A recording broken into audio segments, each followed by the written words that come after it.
The wind had a soft bite that morning, curling around the quiet docks of Clearwater Harbor. The sun was just beginning to climb over the horizon, casting a golden shimmer across the gentle waves. Fishermen were beginning to stir, untying ropes and sipping on cheap coffee, but one small boat had already been out since dawn, rocking calmly in the bay like it had every morning for the last few years. It was a modest, beat-up vessel, held together with more care than money. On its weather-worn deck stood an older man, bearded and sunburned, casting his line into the water with a quiet patience that only time, and pain, could teach. His name was Mike. Locals called him Captain, though no one was really sure if that was because of his military past or just out of respect. What they did know was that he had served in the Navy, 22 years.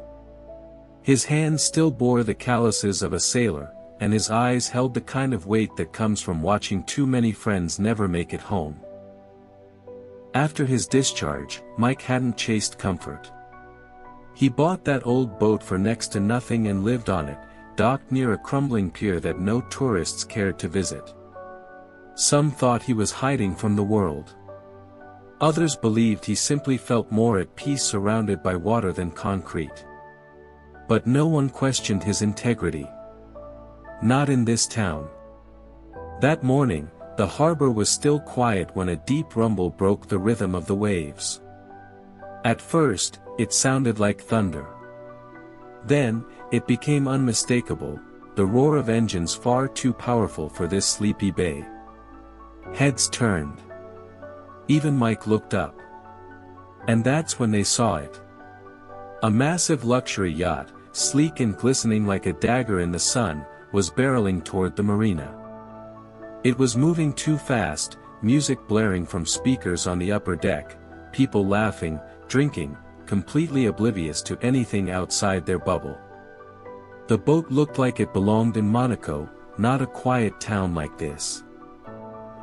Its name was painted across the side in glinting gold, Euphoria. Within seconds, panic broke out on the docks. People started waving, shouting, trying to alert the crew. But it was too late. With a terrible crunch, the yacht's hull collided with Mike's small boat. Wood splintered, ropes snapped, and water surged over the edge like it was hungry. Mike was thrown backward, hitting his shoulder against a railing before tumbling into the sea. The boat groaned like a wounded animal before slipping beneath the surface, swallowed by the wake of the careless giant. The crowd stood frozen, helpless. Some rushed to help pull Mike from the water. He was coughing, shivering, but alive. Others tried to speak to the yacht crew, but the vessel didn't stop. It circled once, almost lazily, before docking at the private marina a few yards away, like nothing had happened. Its passengers, clad in designer clothes and sunglasses, didn't even look back. The incident sent a wave of outrage through the harbor. Locals gathered, voices rising, recording videos and calling authorities. But by the time law enforcement arrived, the damage had been done. And the yacht owner? Nowhere to be seen. Mike didn't say much that day. He sat wrapped in a blanket, eyes fixed on the spot where his boat had disappeared. That boat had been everything to him. His shelter, his peace, his memory. Gone in seconds. By nightfall, the town's mood had shifted. Social media posts began circulating, footage of the crash, photos of Mike's soaked figure being helped ashore, quotes from angry witnesses. People started asking questions. Who owned the yacht? Why hadn't they stopped? Would there be justice? But Mike stayed quiet. He'd seen too much in his lifetime to put his faith in angry tweets. As darkness settled over the bay, he slept in a borrowed sleeping bag behind the bait shop, too proud to ask for more. The next morning, Clearwater Harbor woke to something no one had expected. As the mist rolled off the water, shapes began to emerge on the horizon. At first, it looked like cargo ships. Then the flags became visible. Then the gray hulls. Naval ships, 4 of them, moving in tight formation toward the harbor. By the time they entered the bay, the marina was buzzing with confusion. Tourists grabbed their phones. Locals stared in disbelief. And then someone noticed the insignia on the lead ship's bow. It wasn't just a Navy vessel. It was a command ship. No one understood what was happening. The Coast Guard hadn't been informed. The city hadn't received a notice. And just as quickly as the ships arrived, personnel began disembarking, uniformed, orderly, and moving with purpose. There were no weapons drawn. No alarms. But something was clearly going on. Something big. Mike stood at the edge of the pier, watching silently as one officer approached. A young man in full dress blues stopped in front of him and gave a sharp salute. "Captain Randall," he said. "We've been looking for you." The crowd around them fell completely silent. Mike's brow furrowed. He hadn't heard that name spoken with such formality in decades. He hadn't expected anyone to remember it, let alone come looking for him. The officer didn't say anything else. Just handed him a sealed envelope, turned, and walked back toward the docked ship. Inside the envelope was a letter, official Navy stationery, signed, sealed. And as Mike read the first few lines, his hands began to tremble. The people nearby watched, confused and curious. Something had changed. Something more than a broken boat or a ruined morning. Suddenly, a man stepped off the yacht Euphoria, now docked farther down the marina. He was in a crisp white polo, clearly the owner. He looked amused, until he noticed the naval presence. His smirk faltered. He made a call on his phone. Then another. No one seemed to answer. Mike didn't look at him. His eyes were still on the letter. Across the harbor, a local news van pulled in. Reporters began filming. Word was spreading fast. But no one yet knew the full story. Not about Mike's past. Not about why the Navy had come for him. Not about the name that still carried weight in military circles, even if it had been forgotten by the town. Not yet. And as the sun rose higher and the ship stood still in the water like sentinels, it became clear to everyone watching, this wasn't just about a broken boat anymore. Something much bigger had just begun. The letter in Mike's hands felt heavier than it looked. His fingers trembled slightly as his eyes scanned the page, but his face betrayed nothing. The people closest to him waited, but he said nothing. He quietly folded it up and tucked it into the inside pocket of the old flannel shirt he always wore, the same one faded by sea spray and sun. It was the only shirt he'd kept from his last day in the service. He hadn't worn it out of pride that morning, just habit. But now, it somehow felt right. The Navy officers didn't linger long. After they disembarked and gave a respectful nod toward Mike, they began speaking quietly to local officials, never raising their voices or explaining too much. One officer even approached the marina's harbor master, calmly requesting access to dockside records. The presence of the ships, silent, motionless in the bay, wasn't threatening, but it was commanding. No one dared question it. The man from the yacht tried to play it cool. He had changed into a navy blazer over a designer t-shirt, looking more like he was headed to a high-end brunch than the center of an unfolding scandal. He walked toward Mike, fake smile plastered across his face. "Hey, old man. I heard about your boat," he said, as if discussing a scratched bumper. "It was an accident. My crew didn't see it. You shouldn't have been anchored so close to open waters, anyway. Mike didn't even look at him. I could maybe help you get a new one, the man added with a smirk. Something nicer. You'd probably like that. That was when one of the Navy officers stepped between them, not aggressively, but firmly. I think it's best you return to your vessel, sir. The man looked like he wanted to argue, but something about the way the officer said it made him pause. He turned around, muttering something under his breath, and disappeared down the dock. Whispers spread through the crowd. Some people tried to approach Mike, asking questions about the letter, the ships, the strange way the Navy had treated him with such formal respect. But Mike gave nothing away. He just stared at the water where his boat had gone under, the calm surface now showing no trace of what had happened. That night, the story was everywhere. Local news led with it. Social media platforms were flooded with clips. Veterans' boat destroyed by luxury yacht. Navy ships respond. People were outraged. But they didn't have the full picture, just fragments. Most didn't know Mike had served in classified operations. That he'd commanded vessels on secret missions, earned honors few civilians had ever heard of. His name, Randall Mike Harrison, still sat quietly in Navy records under a category labeled High Clearance.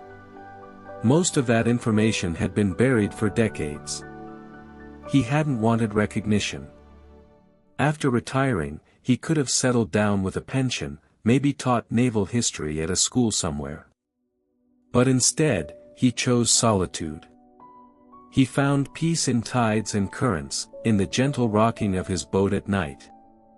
He didn't want people looking at him like he was a war hero or a ghost. Just a man who had done his duty. Now all of that was unraveling, thanks to one careless act by a man who didn't think consequences applied to him. The next day, a young woman arrived at the harbor. She was in her early 30s, dressed in civilian clothes, but walked with a certain precision. Her name was Emily, Lieutenant Emily Grant, and she was part of Naval Affairs. She asked for Mike by name. When she found him sitting near the bait shop, she didn't waste time. "Sir," she said, handing him a folder. "We'd like to talk about reinstatement of your recognition status. There are people higher up who believe the time has come to bring your service to light." Mike frowned. "I don't want any medals," he said plainly. "It's not about medals," she replied. "It's about justice." He opened the folder. Inside were photos of the man from the yacht at various fundraisers, some of them with defense contractors, even one at a gala attended by a few uniformed officers. His name was Chase Marston. He owned 3 yachts, 2 condos, and a private jet. He wasn't just rich, he was connected. "There's a reason no one's holding him accountable," Emily added. "But if we push forward with who you are, what you've done, we shift the story. It's not a nobody's boat that got crushed.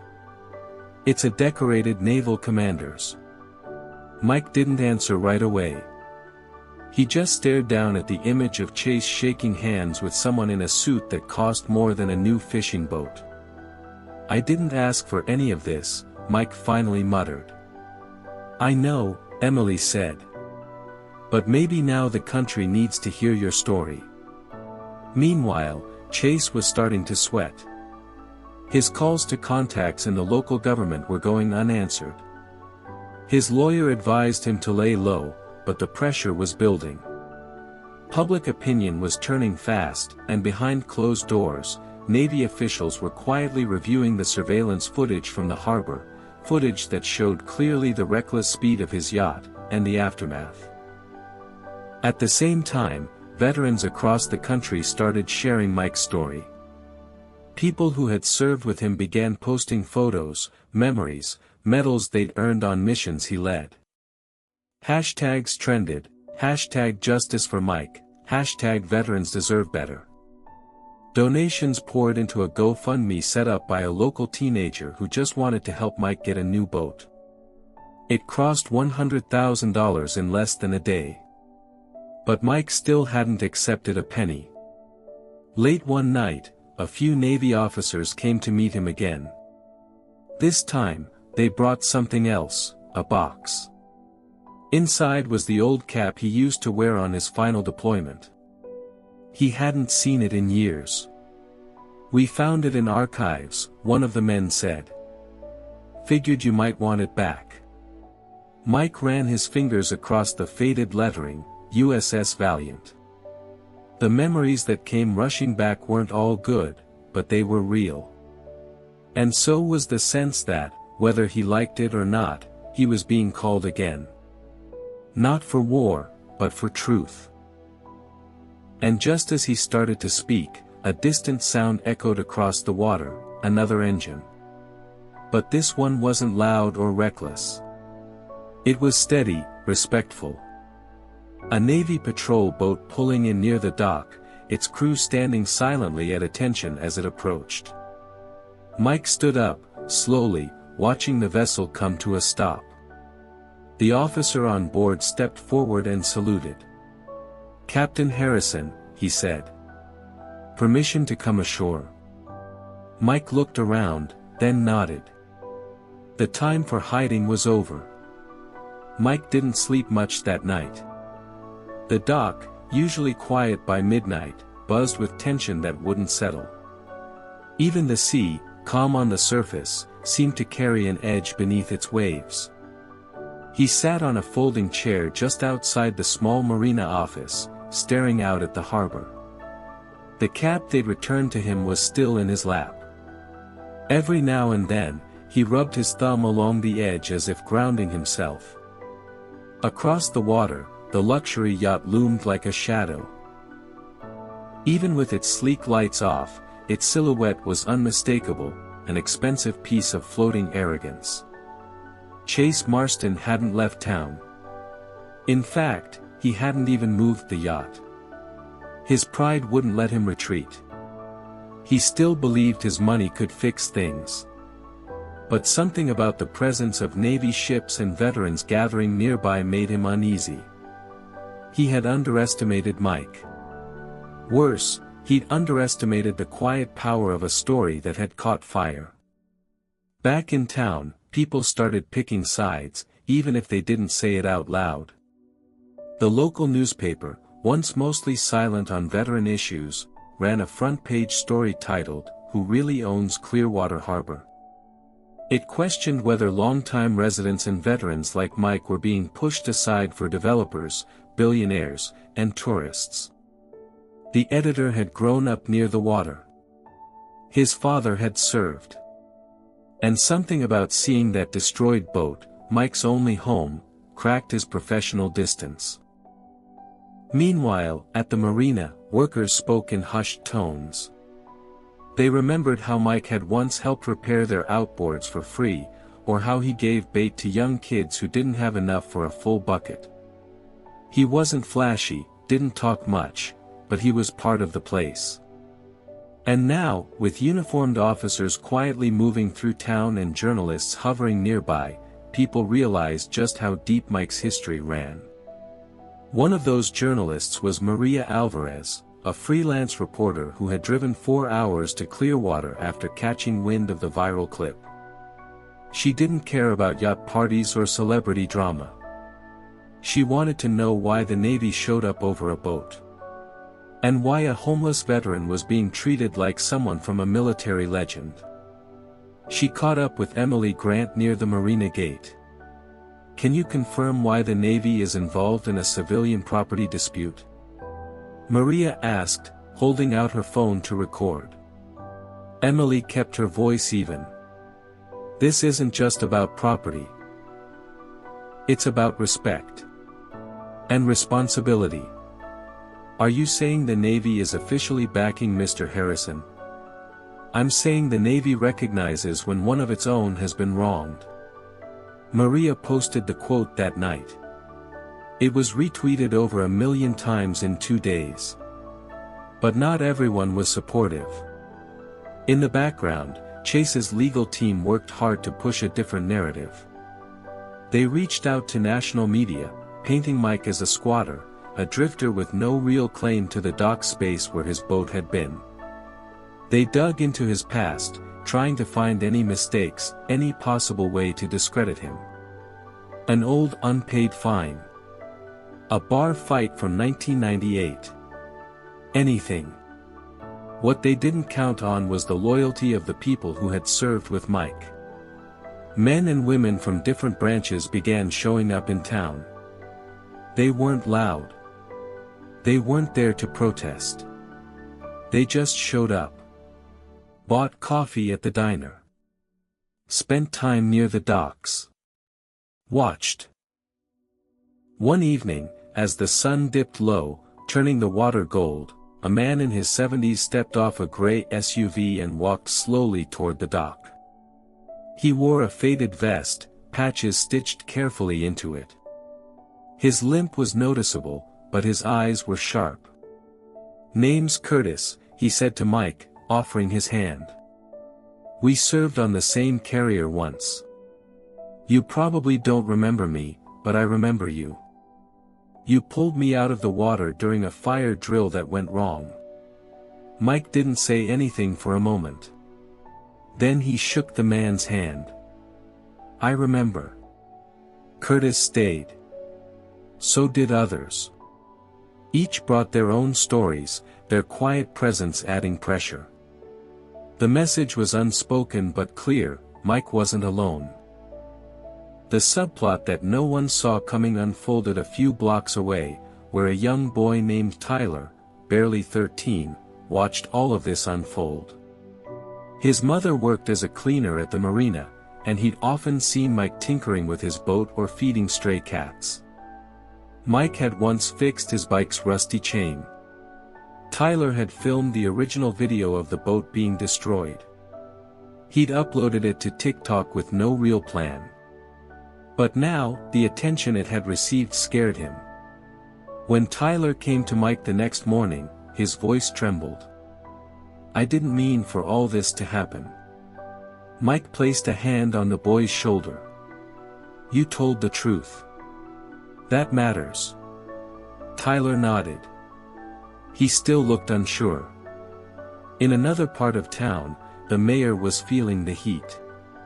He'd originally stayed neutral, but now business leaders were pressuring him to take action, on either side. The town's tourist revenue depended heavily on people like Chase. But the community sentiment was turning. And then there was the matter of the permits. The marina's expansion plans, approved a year ago, were starting to look suspect. Some of those permits were tied to Chase's shell companies. The deeper people looked, the more they found. A quiet web of corruption and ignored violations. Marina staff who'd been paid off to overlook certain dock placements. A gifted speedboat. A political donation. It was becoming less about a sunken boat and more about what had been hidden beneath the surface. Back on the water, the Navy continued to maintain a low but deliberate presence. At least one patrol boat remained in the harbor each day. And one morning, Emily returned, not in uniform this time, but with a man in a suit. He introduced himself as Commander Dalton, from Navy Legal Affairs. He wanted to speak with Mike. "There's something we need to consider," Dalton said. "We've received internal confirmation that your commendation file was flagged. Someone tried to alter records around your final deployment. We believe it's connected to a defense contract Chase's father signed years ago." Mike didn't respond right away. He just stared out at the water again, brow furrowed. He didn't want revenge. But the truth, that was different. As night fell again on Clearwater Harbor, the luxury yacht remained parked, glowing with expensive lights. But the harbor felt different now. It wasn't just a playground for the wealthy. It had become a place of quiet reckoning. Everyone knew something bigger was coming. But no one knew what it would look like. The following morning, thick fog settled over Clearwater Harbor, muting the usual colors and softening the sounds. But beneath the gray stillness, the entire town seemed to be holding its breath. Mike stood on the dock early, just after dawn, sipping stale coffee from a chipped thermos. His eyes scanned the water out of habit, but this morning, he wasn't looking for fish or weather shifts, he was watching for movement, any sign of what was coming. Commander Dalton had promised to investigate the records, but Mike hadn't expected what came next. 2 retired Navy JAG officers flew in quietly and spent hours inside the small law office on Main Street. Word spread that they were combing through not just Mike's military history but also procurement contracts linked to Chase's father's defense firm. Something about falsified equipment logs and altered deployment manifests. Mike wasn't sure where it would all lead, but it was clear this wasn't just about a yacht crashing into a boat anymore. Across town, Chase Marston paced inside his luxury yacht, a phone pressed to his ear and a scowl etched across his face. He barked orders to lawyers and publicists, trying to control the narrative, but things were slipping. He had expected public backlash, maybe a protest or two, but the quiet dignity of Mike, the support from Navy officers, and the growing sense of community resistance had blindsided him. The internet wasn't forgetting, and every attempt to shift the story only brought more scrutiny.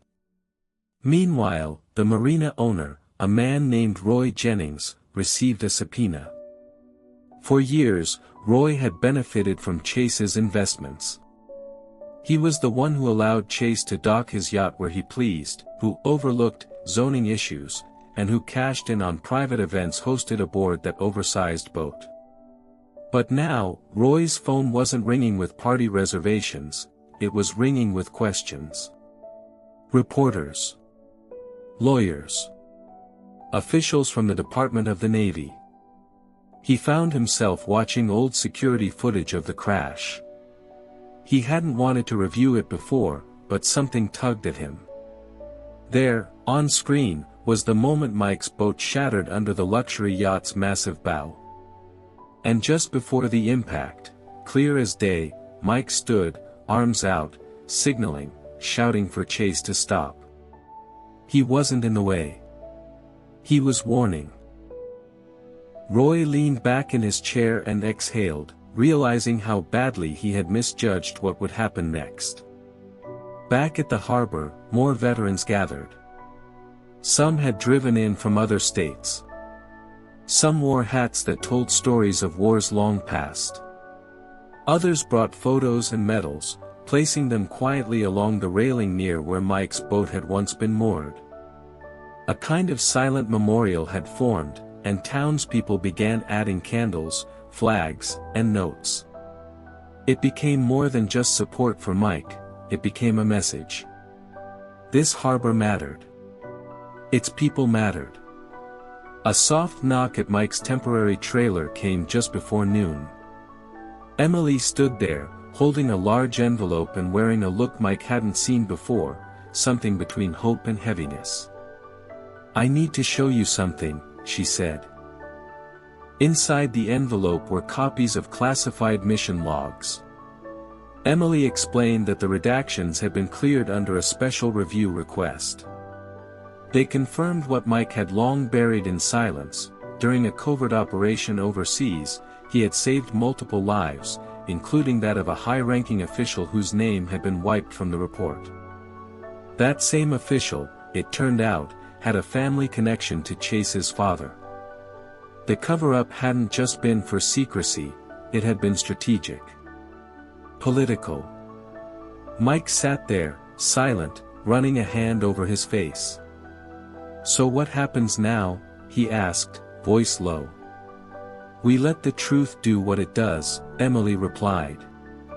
Later that evening, Maria Alvarez, the journalist who had followed the story from day one, went live on social media. She stood on the pier, camera aimed at the harbor behind her. Navy ships remained anchored in the distance, barely moving but impossible to ignore. What started as a simple act of cruelty, one boat smashing another, has uncovered a story deeper than anyone expected, she said. This isn't just about a veteran who lost his home. It's about what happens when power thinks it's untouchable. And what it looks like when a community, a military brotherhood, and a quiet man stand up and say no. Her broadcast reached hundreds of thousands within hours. Hashtags trended, hashtag justice for Mike, hashtag Clearwater Harbor, hashtag veteran honor. The town, once overlooked, was now at the center of a growing storm. Inside the courtroom, where legal proceedings were now underway, tension filled every inch of space. Mike sat quietly at the defense table, his legal counsel beside him. Chase sat opposite, flanked by 3 attorneys, fidgeting with a gold pen. Neither man looked at the other. The judge, a stern woman with a sharp gaze, reviewed the evidence in silence for a long time. She had served in the reserves. She knew what to look for and what it meant when stories didn't add up. Outside the courthouse, a crowd had gathered. Veterans in uniform. Families with signs. Reporters with mics. And in the middle of them all, Tyler, the boy who had filmed the original video, stood clutching a cardboard sign that simply read, "Truth Matters." Back in the harbor, the luxury yacht sat unnaturally quiet.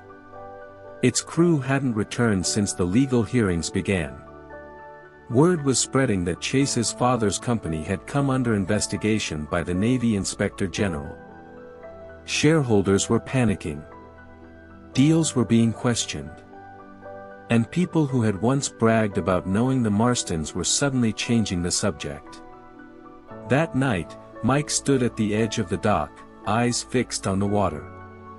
Behind him, voices murmured, lights flickered, and cameras flashed, but he blocked it all out.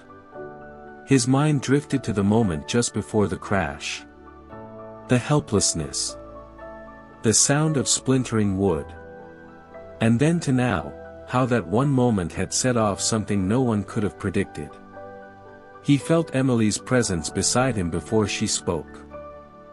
"Tomorrow's going to be big," she said softly. Mike nodded. "Yeah. But it was never about revenge. I just wanted to stop. I want people to see that we're not invisible." Emily placed a hand on his shoulder. "They see now."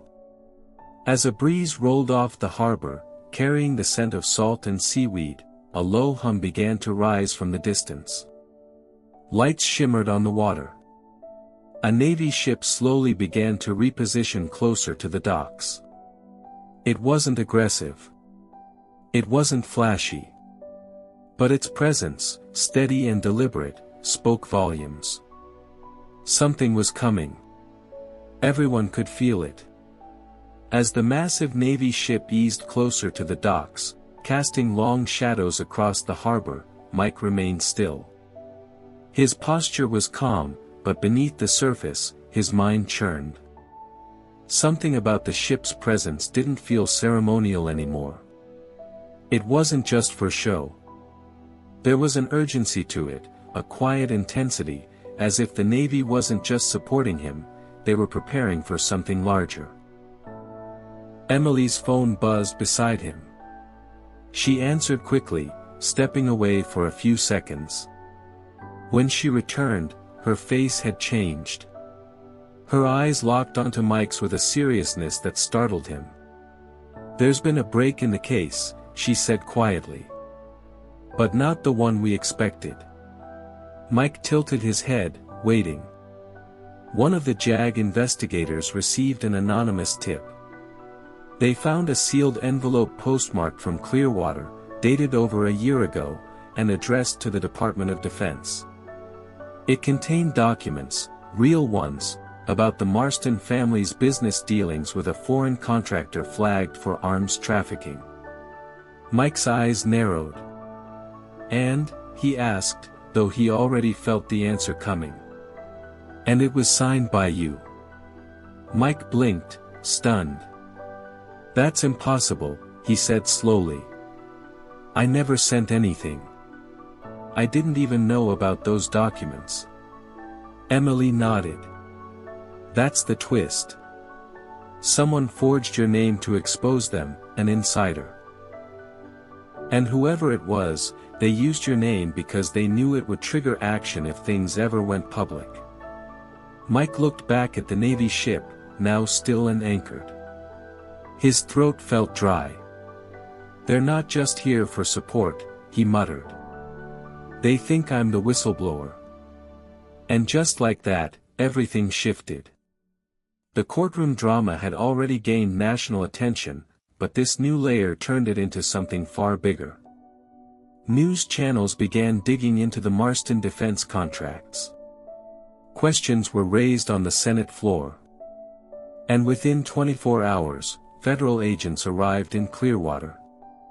The atmosphere shifted from tense to electric. Chase, still smug inside the courtroom, hadn't yet realized how far the fallout would go. But his father had. Behind closed doors, Mr. Marston was in damage control mode. Phone calls, emergency meetings, and desperate attempts to bury the evidence. But with the Navy involved and congressional oversight looming, the hole was too deep. Meanwhile, back in town, whispers began to circulate. Who had really sent the documents? Why use Mike's name? And what if the person who did it was still in Clearwater? That night, Tyler, the teenage boy who had filmed the original incident, received a strange message. It was anonymous, just a string of characters and a link. Against his better judgment, curiosity got the best of him. He clicked. What opened wasn't a virus or scam, it was surveillance footage. Not of the crash, but of the marina offices. On the night before the collision, Chase's yacht crew had entered Roy's office with a folder. And when they left, Roy looked visibly shaken. The footage ended with Roy placing the folder in a safe. Tyler rushed to show Emily. Emily showed Mike. Mike exhaled slowly and said what they were all thinking: Roy knew something. And someone made sure he stayed quiet. It was a whole new layer. Not only had the luxury yacht caused physical destruction, it was now tied to a cover-up. And the one person who might have had direct proof had been sitting just a few blocks away the whole time. The next morning, Roy Jennings was nowhere to be found. His house was locked up. His boat was gone. The marina office was dark. But he'd left a note taped to the inside of the window, simple, handwritten, and barely legible. I didn't know how bad it was. I tried to fix it. I'm sorry, Mike. The discovery hit Mike hard.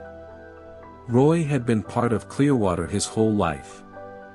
They'd never been close friends, but they'd known each other long enough to respect one another's place on the water.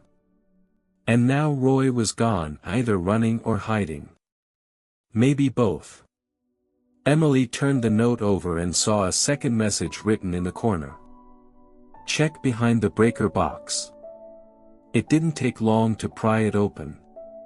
Inside, in a taped plastic bag, was a flash drive and a faded folder labeled, Hold Until Safe. Emily and Mike took it straight to the JAG officers. The contents changed everything. The folder contained scans of military-grade sonar schematics, ones that showed irregular exports from Clearwater Harbor to unauthorized routes. The flash drive held encrypted emails between Chase's father and a foreign buyer. One email specifically referenced Mike by name, calling him a potential liability. Dated months before the crash. Now it all made sense. The crash wasn't just reckless, it may have been intentional. Or at least, a moment of opportunity to silence someone thought to be a threat. Chase might not have known the full extent, but his father did. And someone on that yacht had orders to act. Back in the courtroom, the air had grown heavier. Chase was no longer flashing smug smiles. His legal team was visibly rattled. Every new piece of evidence shifted the story from a personal dispute to a national scandal. The judge, visibly unsettled, called for a recess. Mike stepped outside, taking a slow breath. Reporters shouted questions. Cameras zoomed in. But he didn't speak. He only looked out toward the Navy ship still anchored in the harbor. In a strange way, it was the only thing that felt stable in all this chaos. Emily joined him, quiet at first. "You okay?" she finally asked. Mike didn't answer for a long while. Then, finally, he said, "If they really were trying to shut me up, they didn't just fail. They made it louder." The final blow hadn't yet landed, but it was close. The courtroom wasn't just deciding who was at fault for the boat crash anymore, it was unraveling a much deeper conspiracy involving a veteran, a luxury yacht, military contracts, and a family that thought they were above the law. The harbor, once a quiet place of retirement and peace, had become the center of a storm. But Mike wasn't hiding anymore. The courtroom was packed tighter than ever. Every bench filled, reporters shoulder to shoulder, cameras rolling from every angle. People from the town, strangers from nearby cities, even Navy officers in full uniform stood in the back, arms crossed, their presence silent but powerful. Mike sat in the front row beside Emily, his hands folded in his lap, calm on the outside, but feeling every heartbeat pound in his chest. Chase Marston's lawyers looked pale. His father hadn't shown up at all. Rumors swirled that he was under federal investigation now and had been advised to avoid any public appearances. The defense team had tried to get the trial delayed, but the judge had denied it. The truth was moving too fast to be stopped. When the judge entered, the room stood. But it wasn't just out of respect. It was anticipation. Everyone could feel it. This was the moment something bigger than just a civil case would be decided. Judge Kinley, a stern but fair man who'd served on the bench for over 2 decades, adjusted his glasses and looked across the courtroom before speaking. "Before I move forward with this verdict," he said slowly, "I must acknowledge the overwhelming evidence that has come to light in the past 72 hours. What began as a simple case of property damage has evolved into something far more serious. We're not just looking at a boating accident, we're looking at a series of choices, deceptions, and abuses of power that demand accountability." The room went still. Emily reached over and gave Mike's hand a quick, steady squeeze. The judge continued, "The crash that destroyed Mr. Henderson's boat was not only caused by negligence, it was fueled by arrogance. But what's worse, it became a catalyst to uncover a much darker truth." Then, with deliberate care, Judge Kinley delivered the verdict. Chase Marston was found liable for reckless endangerment, destruction of property, and providing false statements to investigators. Civil damages were awarded to Mike in full, plus additional penalties for emotional distress and defamation. But more importantly, the court formally requested that the Department of Justice open a criminal investigation into the Marston family's contracts, specifically involving the Navy and export controls. Gasps filled the room. Chase sank in his chair. His lawyer sat back, defeated. But Mike didn't smile. He didn't gloat. Instead, he turned his gaze toward the back of the courtroom, where a Navy commander, in full dress, stood watching. They nodded once. It wasn't just a win in court. It was justice being acknowledged by the very institution Mike had once sworn to serve. Reporters rushed out of the room to be first to break the news. But as the crowd moved, another figure entered the courtroom, quiet and unnoticed at first. Roy Jennings. Dressed in a windbreaker and jeans, unshaven, eyes red but sharp, Roy stepped inside and made his way to the front. Everyone watched as he walked past the benches and stopped in front of Mike. For a second, no one said a word. "I didn't run because I was scared of you," Roy said, voice raspy. "I ran because I was scared of myself. Of what I didn't stop." Mike looked at him, his expression unreadable. "I knew something was off that night," Roy continued. "When Chase's crew came in, they acted like they owned the place. I figured it was just money talking. But when I saw your boat crushed the next morning, I knew there was more. I just didn't want to believe it." Mike gave a small nod. "You helped in the end. That matters." Roy's eyes welled slightly. "I'm turning myself in. Already called the feds. I want to make it right." With a brief pat on the shoulder, Roy stepped away, heading straight for the federal agents near the exit. Just when it seemed like the story was finally coming to a close, the courtroom doors opened once more. A young woman stepped in, tall, with a determined face and a Navy officer's badge on her blouse. She paused, scanned the room, and walked straight to Mike. "Mr. Henderson," she said, loud enough that those near the front could hear. "Yes," Mike replied, unsure. "My name's Lieutenant Commander Rachel Reyes, Naval Criminal Investigative Service. I just wanted to tell you this in person." Mike raised his eyebrows. "The documents you were framed for leaking," she said. "They weren't just important. They helped us shut down a trafficking network that's been leaking intelligence to private arms dealers. Your name forced people to pay attention. You didn't just clear your name, sir. You saved lives."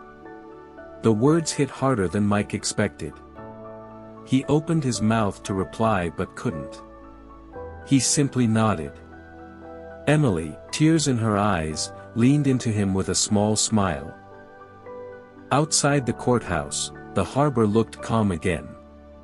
But this time, the calm felt earned. Reporters gathered for statements, but Mike took the long way around the building, quietly walking toward the dock where his old boat used to be. In its place was a new one, navy blue and silver, modest but well-built, with a name already painted on the side, Valor Restored. A gift from a group of retired veterans who had followed the case and crowdfunded a replacement.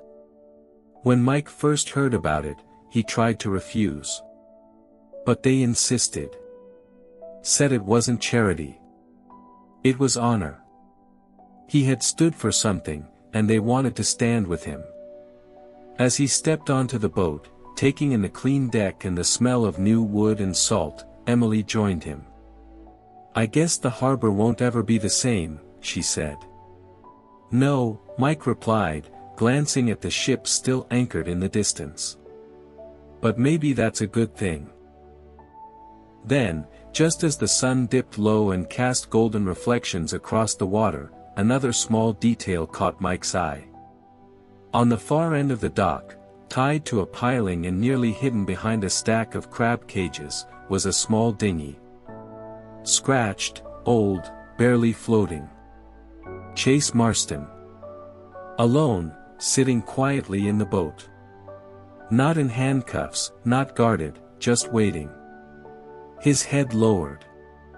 For a moment, Mike considered walking over. Saying something. But he didn't. Some lessons are louder in silence. With the sea breeze brushing across his face, Mike turned back toward his own boat. The engine purred to life. As he pulled away from the dock, the harbor reflected not just the water and the light, but a story. A story of loss, of truth, of justice. and of a veteran who refused to stay silent. The harbor had never felt quieter, and yet so full. As Mike eased his new boat away from the dock, the last streaks of sunlight stretched over the calm water, casting warm gold across the deck. It wasn't just the boat that felt new, it was something in him. For so long, he'd been carrying weight no one could see. And now, even with the scars still there, it felt a little lighter. Emily stood beside him, watching the horizon. "You think it's over now?" she asked, her voice soft but steady. Mike looked ahead for a moment before answering. "No. But it's quieter now. And quiet is a good place to start again." Word of the verdict had spread fast. News outlets ran headlines like, "Veteran Stand Exposes Corruption," and "Luxury Yacht Crash Opens Door to Military Investigation." The Navy harbor, once used to the quiet shuffle of daily logistics, was now buzzing with renewed energy. Not the chaotic kind, but a purposeful, focused one. Military investigators were working around the clock, peeling back layers of contracts and shell companies linked to Chase Marston's family and associates. In a surprise move, Chase had agreed to testify against his own father in exchange for leniency. Nobody expected it. Maybe it was the courtroom silence, or the moment he realized nobody, not even his powerful name, could shield him anymore. Or maybe it was seeing Mike walk out with dignity after everything. The community that once overlooked Mike had started to look again, but this time with open eyes. The diner where he used to sit quietly in the corner had a new plaque by the register that read, "Reserved for Mike, our harbor's hero." He didn't love the attention, but he smiled when he saw it. It wasn't about being a hero. It was about being heard. One afternoon, a few weeks after the trial, Mike got a call from someone unexpected. It was Lieutenant Commander Rachel Reyes again, the same officer who had shown up in court. She asked if he would consider consulting for the Navy's Ethics Division. Not as a full-time officer, but someone who could help guide protocols to avoid future corruption. At first, he hesitated. The Navy had let him down once. But then he remembered that it wasn't the uniform that failed him, it was the people who misused it. After a few days of thought, he agreed. The role didn't come with medals or parades. It came with long meetings, uncomfortable questions, and hard conversations. But it felt right. He wasn't trying to climb back into the military. He was trying to fix what had gone wrong from within.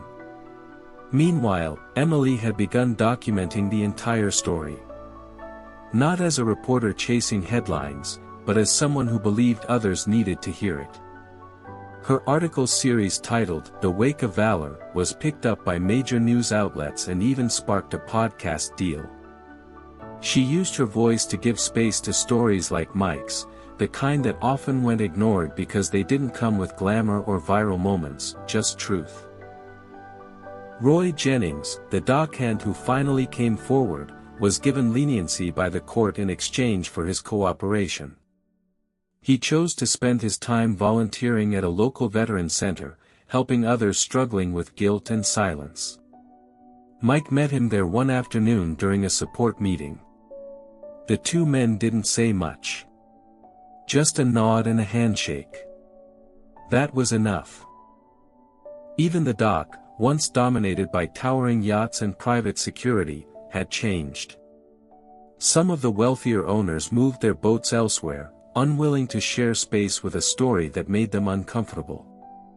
But in their place came something better: fishermen, sailors, veterans, and families who just wanted a piece of the sea and a community that stood for something real. Mike's boat, Valor Restored, became a small symbol in the harbor. Kids would wave as he passed by. Strangers left thank you notes at his slip. But he didn't let it get to his head. Every day, he scrubbed the deck, checked the lines, and stayed humble. That was just who he was. One late evening, as Mike sat alone on the water, the stars above blinking back at him, he pulled out a worn envelope from his coat pocket.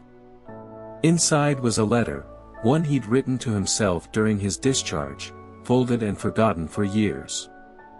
He read it slowly now, letting the words settle in his chest. You may feel abandoned. You may feel like everything you stood for was taken away. But remember, a uniform is only as honorable as the man who wears it.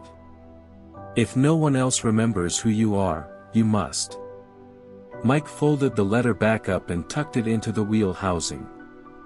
He didn't need the reminder anymore. He knew exactly who he was. What happened in the courtroom, in the harbor, and beyond wasn't just about revenge or getting even. It was about restoration. It was about reminding people, especially those in power, that one voice, even quiet, could echo louder than money or connections when it came from truth. Justice, for Mike, wasn't flashy. It didn't come with explosions or dramatic speeches. It came with steady hands, patient action, and people brave enough to stand beside you when it matters most. As he turned off the engine and let the boat drift gently with the tide, Mike thought about everything that had unfolded. The luxury yacht that once seemed invincible now sat dry-docked, seized as evidence. The Navy harbor, once just a memory of betrayal, now stood as a place of purpose again. The courtroom, where his voice had once trembled, had heard his truth. He took a deep breath of the salt air. Maybe justice doesn't always come fast. Maybe it doesn't always look the way you expect. But when it comes, when it finally arrives, it's worth every quiet, lonely fight that led to it. As the moonlight caught the edge of his boat, Mike whispered under his breath, this time, they listened. And with that, he sat back, letting the water carry him under the stars, free.